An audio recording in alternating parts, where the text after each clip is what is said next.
औज़ुबिल्लाहिमिनश्शैतानिर्रजीम बिस्मिल्लाहिर्रहमानिर्रहीम नहमदुहु व नसल्ली अला रसूलिल करीम अम्मा बाद। शुरू उसके नाम से जो निहायत रहम करने वाला है, ज़मीन से आसमां तक जिसकी रहमत का उजाला है।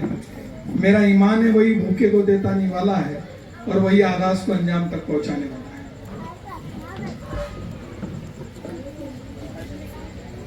एक बार दरूद शरीफ पढ़ लो बेटा। अल्लाहुम्मा सल्ली अला मुहम्मदिन व अला मुहम्मदिन कमा सल्लैता अला इब्राहीम व अला आलि इब्राहीम इन्नका हमीदुम मजीद। अल्लाहुम्मा बारिक अला मुहम्मदिन व अला मुहम्मदिन कमा बारकता अला इब्राहीम व अला आलि इब्राहीम इन्नका।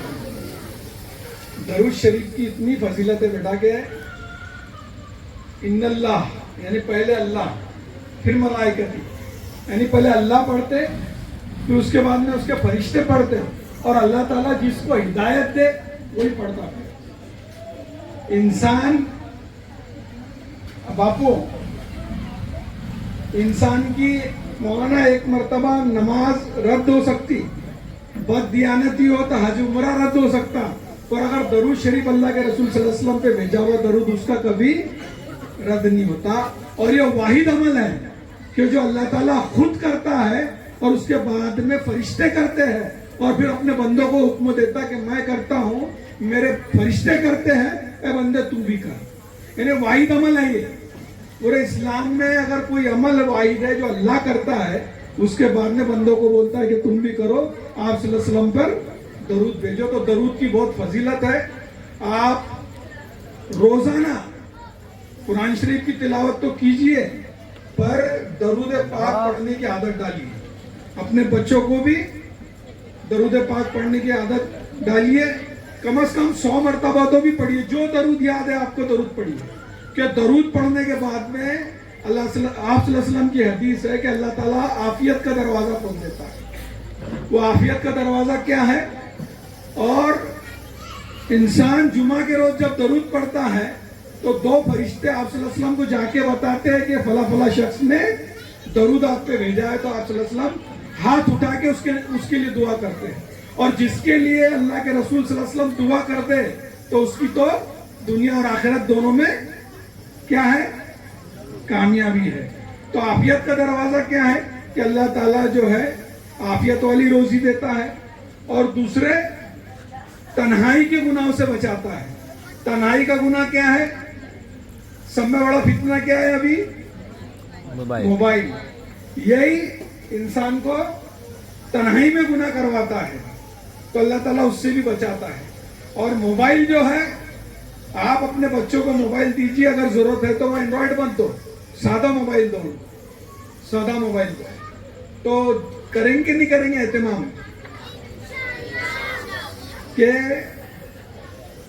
नबी का नाम लेने से मेरा भी नाम होता है, उनके नाम के सदके मेरा काम होता है। मैं बीमार मोहम्मद हूँ, मुझे दवा की क्या जरूरत है? दरूद पाक पढ़ने से मुझे आराम होता है। करेंगे नहीं करेंगे एहतमाम? अगर आप ये छोटी सी कोशिश शुरू कर देंगे, इंशाल्लाह अल्लाह ताला आपकी रोजी के दरवाजे भी खोल देगा। आपके बच्चे भी लाइन से रहेंगे, अपने जो मर्द है घरों में वो भी लाइन से रहेंगे, हमारी जो ख्वातीन है वो भी इंशाल्लाह दीन पर चलेंगी। जिस तरीके से सोहेल भाई ने गाइडलाइन की, अल्लाह ताला उस पे हमको अमल की तौफीक दे। और मेरी बच्चियों ने यहाँ पे बहुत अच्छा परफॉर्मेंस किया, अल्लाह ताला उनको दुनिया और आखिरत दोनों में कामयाबी दे। और यहाँ पे जितने भी मर्द हजरात बैठे हुए हैं, मैं उनसे गुजारिश करूंगा कि अपने बच्चों को, जो लड़के हैं उनको लाने की कोशिश करो। यहाँ पे बच्चियां नजर आ रही है जिस तादाद में, उस तादाद में लड़के नजर नहीं आ रहे। वो गायब है, या तो फिर वो IPL देख रहे होंगे, या मोबाइल में लगे होंगे, या कोई दूसरा काम कर रहे होंगे। पर ये जो दौर है, ये दौर में देखो, अगर आपका कोई असासा है, जो कोई मिल्कियत है, आपका ये जो घर बना लिए ये मिल्कियत नहीं है। मेरी आपकी उम्र कितनी है? 50, 60 साल, 70 साल। कोई जी गया तो 80 साल, 90 साल, उसके ऊपर नहीं है कोई। यहाँ जो पैदा हुआ उसको जाना है। मौत हकीकत है, जिंदगी हकीकत नहीं है। मौत हकीकत है, मौत आना है। अल्लाह ने दुनिया में भेजा है तो मौत जरूरी है। और अगर आपके इंतकाल के बाद में आपके लिए अगर कोई सवाब जारिया का काम करेगा तो आपकी औलाद है, आपकी औलाद है, तो उनकी सही तरबियत कीजिए, उनको दीन इस्लाम की सही तरबियत दीजिए। और जो मकतब चलता है, मैं तो बोलता हूँ हर घर का बच्चा वो मकतब में हाजिर रहना चाहिए। कि अमीन भाई ने बोलना चाहिए कि भाई वो जगह नहीं पूरी, उसके ऊपर एक मजला चढ़ाने का हमारे को, ऐसा करके उन्होंने आना चाहिए हमारे पास में कि वो मजला चढ़ा के दो, इंशाल्लाह हम चढ़ा के देंगे उसके ऊपर मजला। तो आप भेजेंगे कि नहीं भेजेंगे? खास तौर से लड़कों को भेजो। बच्चियों को अल्हम्दुलिल्लाह अल्लाह का एहसान है कि हर जगह लड़कियां आगे है। हमारे एक बुजुर्ग हमेशा किस्सा सुनाते हैं कि भाई एक जगह इनामत दिए जा रहे थे, वहां पे 9 लड़कियों के इनामत हो गए, 9 लड़कियों के इनामत हो गए। 10वां लड़का इनाम लेने आया।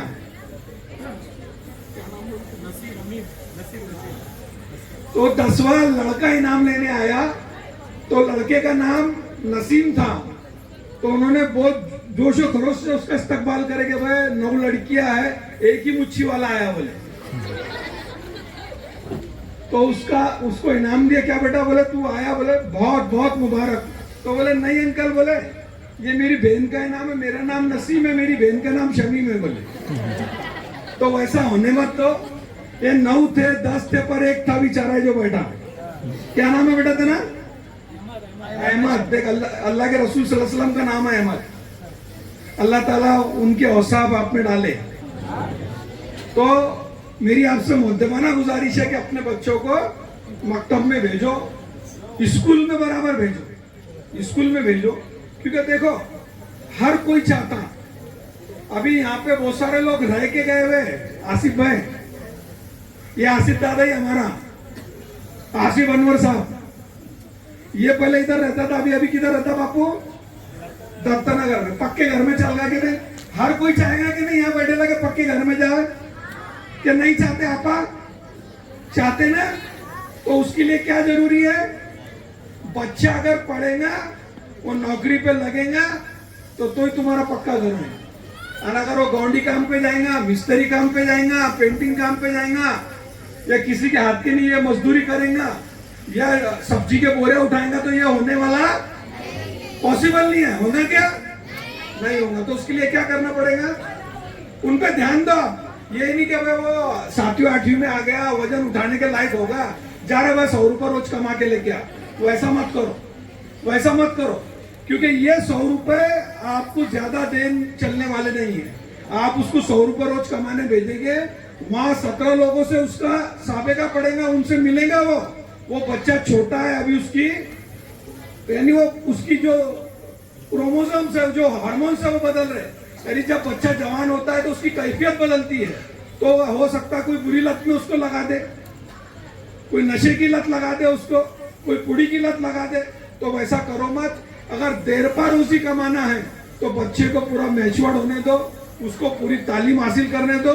बच्चा अगर पूरी तालीम हासिल करेगा, वो अच्छी नौकरी पे लगेगा, अच्छा बिजनेस करेगा, तो ही आपका पक्का घर, न तो नहीं बनेगा। जैसा आसिफ भाग गया यहाँ से, भागा क्या नहीं? उसकी होटल पे भी मत भेजना 100 रुपए रोज से, न तो उसकी होटल पे भेज देंगे तुम। हमारा बापू है, वो भी अच्छे से काम कर रहा है, सादिक भाई है, बाकी सभी लोग हैं यहाँ पे। हमारे खलील शाह साहब है, हमारे पटेल साहब है, वकार है। अभी वकार नहीं बोला अमीन दादा का कि हम बच्चे थे जब से वो मदरसा चला रहे, वो जवान हो गए। तो मेरी आपसे गुजारिश है कि बच्चों से नाबालिग है जब उनसे काम मत लो। हमको लगेगा कि हफ्ते के 1000 रुपए लाके दे रहा, 1500 रुपए लाके दे रहा, वो पर आपको शॉर्ट टर्म में पैसे, वो कम वक्त के लिए आपको मजा देंगे। मजा कब आएगा? जब वो 10,000 रुपए कमाएगा या लाख रुपए महीना कमाएगा। और आप बच्चों को पढ़ाओ। अगर नहीं पढ़ाने के लिए पैसे, अमीन दादा के पास में जाओ, वो हमारे पास पाएंगे, इंशाल्लाह हम पूरी मदद करेंगे। अगर आपका बच्चा इंजीनियरिंग करता है, मेडिकल को जाता है, या कलेक्टर एसपी की पढ़ाई करता है, पैसे नहीं है, अमीन दादा को बोलो, वकार को बोलो, आसिफ को बोलो, हमारे बापू को बोलो, वो आएंगे इंशाल्लाह, और वो हमको बोलेंगे, इंशाल्लाह हम उसका इंतजाम करेंगे। करेंगे नहीं करेंगे? जो माए घरों में बैठी है वो भी मेरी बात को गौर से सुनो। यही झोपड़ों में रहना है कि पक्के घरों में जाने का है तुम्हारे को? जाना है ना, तो फिर बच्चों को पढ़ाना बहुत जरूरी है। पढ़ाएंगे कि नहीं पढ़ाएंगे? और अपने बच्चों पे ध्यान दो। बच्चा अगर आपका सही रहा तो आपके मरने के बाद में भी वो आपके लिए इसाले सवाब के लिए कोई मस्जिद में पैसे देगा, किसी को बोरिंग खोद के दे देगा मस्जिद में, या किसी के लिए पानी का इंतजाम कर देगा, या किसी भूखे को खाना खिला देगा, तो उसका सवाब आपको कब्र में मिलता रहेगा। यहाँ के बहुत सारे लोग हैं, जैसे हमारे डॉक्टर रहीम, वो शारजा में रहते हैं, तामापुर के रहने वाले हो। BDS हुए बॉम्बे से, काफी हैंडसम आदमी था। फिल्मी जो मैगजीन थी उस पे उनकी फ्रेंड को फोटो छपती थी, पर अल्हम्दुलिल्लाह अल्लाह ने उनको डाइवर्ट किया। अभी माशाल्लाह इतनी बड़ी दाढ़ी है, मौलाना से बड़ी दाढ़ी है। तो अभी जद्दा में डॉक्टर है, शारजा में BDS डॉक्टर है। यहाँ का एक बच्चा मेरे को इसके तरफ मिला था, सोनी के तरफ, इंजीनियर, उसके वहाँ असिस्टेंट है, यहीं रहता था, फुकटपुरे का ही कोई बच्चा, मेरा नाम जहन में नाम नहीं आ रहा, वो सिविल इंजीनियर हो गया। अभी उन्होंने उस्मानिया में भाड़े से लिए, जहीर नाम है। तो यानी देखो पढ़ाई का बहुत ज्यादा महत्व है। यानी इल्म जो है आपको जलील होने नहीं देगा और गिरने भी नहीं देगा, किसके पैर में गिड़गिड़ाने भी नहीं देगा। न तो अभी कैसा हम इंतजार करते हैं कि क्यों भाई कीट आई के नहीं आई, कोई मदद की कीट भेज रहा क्या, कोई शिरगुर्मे की कीट भेज रहा क्या, कोई कपड़े भेज रहा क्या। हमको अल्लाह ताला ने देने वाला बनाया हुआ है, लेने वाला नहीं बनाया हुआ है। तो हमको देने वाला बनना है। बनेंगे कि नहीं बनेंगे? और प्यारे बच्चों, मैं तुम्हारी नजरिए शेयर करता हूं कि उसकी नजरे करम जो हो जाए, मेरे दुश्मन मुफीद बन जाए, ऐ खुदा मेरी कौम के बच्चे खालिद इब्ने वलीद बन जाए। दूसरे जो बड़े बुजुर्ग बैठे हुए यहाँ पे, मैं उनसे मध्यमाना गुजारिश करता हूं कि जो नशे का बिजनेस कर रहे हैं, ये देखो टेम्पररी, देखो आप ओवरऑल सर्वे करो, ये तामापुर तकरीबन इसको 50-60 साल हो गए के साथ ही चला, 70 साल हो गए होंगे। पर कैसा है, जमीन किसकी न किसकी है, ये किसके नाम पे है। और जिस तरीके से सोहेल साहब ने बोले कि जो जुल्म बढ़ेगा तो पावर अगर सामने वाले के पास में नहीं तो खाली भी कराएंगे। और अगर आपके बच्चे पढ़े लिखे रहे, अगर कोई वकील बन गया तो वकील उसके सामने खड़े हो जाएगा कोर्ट में जाके। वो कब होगा? जब आप खुद जो रह रहा है यहाँ पे वो खुद खड़े होगा। जब दूसरा कोई बिचौला डालेंगे ना, वो कंप्रोमाइज कर लेगा उससे या डर जाएगा। आप अगर खुद मुकाबला करने वाले बनेंगे, जब भी इंसान सामने वाला आपसे डरेगा और दचका खाएंगे। आप मुकाबला करने वाले नहीं बनेंगे तो आप किसी के टट्टू रहेंगे फिर, और वो आपको जैसा है वैसा चलाएगा, जैसा है वैसा चलाएगा। मैंने खालिद बिन वलीद का जिक्र किया, जंगे ओहद में, जैसे जंगे बदर का इन्होंने वाक्य पेश किया, जंगे ओहद में मुसलमान